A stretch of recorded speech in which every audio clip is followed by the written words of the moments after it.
We work a lot on teaching dogs to kind of hang out and stay put, and we call it a stay or a wait.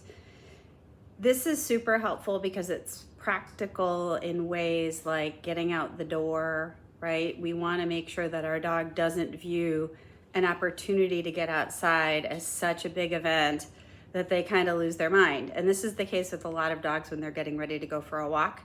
So we walk towards their equipment and they're like losing their minds, and then it just gets worse from there.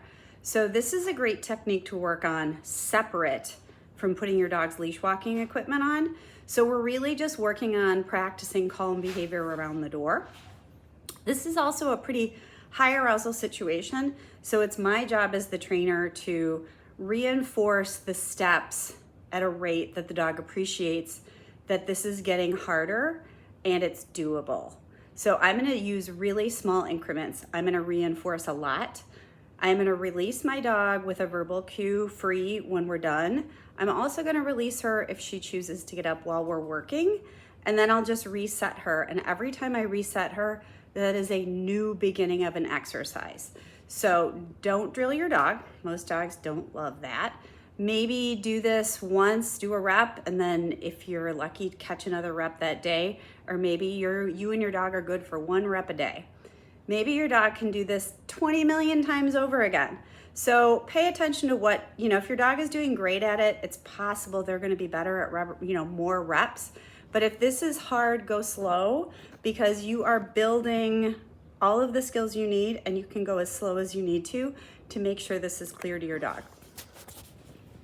I am gonna go ahead and do this in a down position.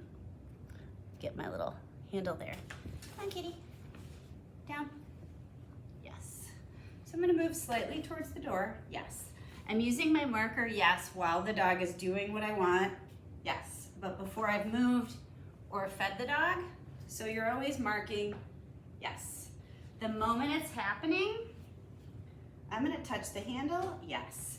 So I'm not just opening the door, I'm gonna flip the lock, yes. Good girl. So this dog does not really have big yayas. So I moved the handle, opened the handle. Yes.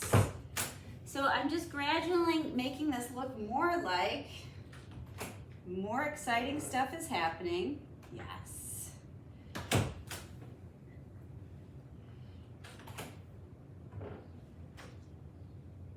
Yes.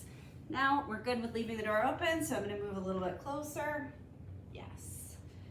Good job. So I'm setting my dog up to be successful by really giving them a high rate of feedback for what I'm looking for.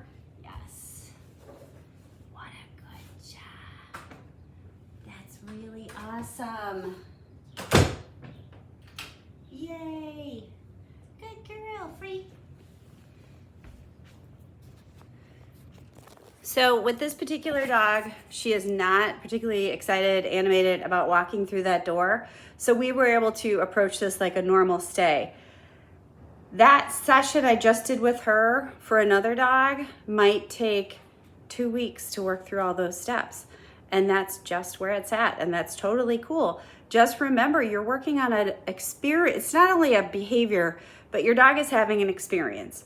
And so when they're having that experience of feeling all that excitement, they're going to be more checked out. So we practice separate from that so we can see results and see change.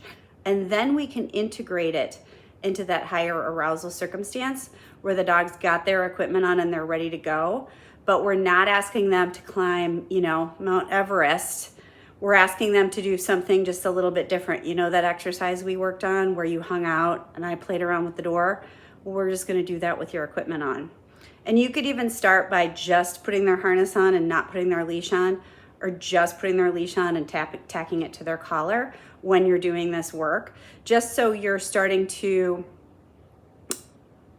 suggest what the future holds, but you're not making it so hard for your dog that they're gonna fail.